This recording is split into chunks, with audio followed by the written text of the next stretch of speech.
Hello friends, কেমন আছো তোমরা সবাই? আশা করি সবাই ভালো আছো, আমিও ভালো আছি।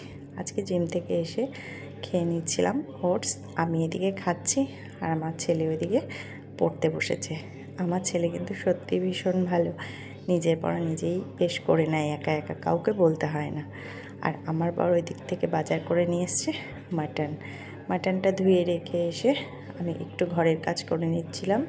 ঘরের কাজ বলতে এই বিছানাটাকে ভালোভাবে পরিষ্কার করে নিয়েছিলাম, কারণ বিছানাটা নোংরা থাকলে দেখতে ভীষণ বাজে লাগে।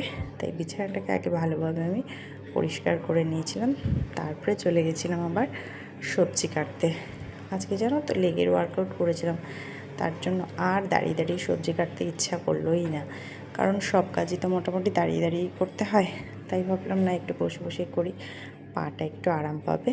তার জন্য আমি সবজিগুলো কেটে নিয়েছি। আজকে সেরকম কিছুই রান্না করব না, শুধু মাটনটাই করব, ভাত আর মাটন, আর কিছু না।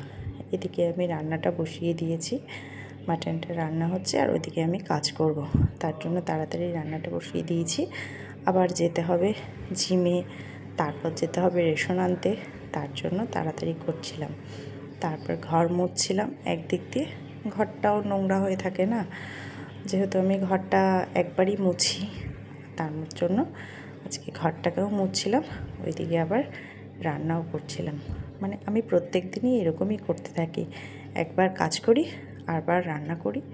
দেখো মাটনটা হয়ে এসছে, আমি এবার প্রেশারে দিয়ে দিলাম। এবার আমার অনেকটা কাজ এগিয়ে আসলো। প্রেশারে বেশ ভালোভাবে অনেকটা সিটি দিলে বেশ নরম হয়ে যাবে, খেতেও বেশ ভালো লাগে। তার মধ্যে আমার অনেক জামা কাপড় ছিল, সেগুলোকে বসে বসে কেচে নিচ্ছিলাম। আমার কিন্তু কোনো ওয়াশিং মেশিন নেই, আমি নিজেই কাচি। ভিডিওটি ভালো লাগলে লাইক শেয়ার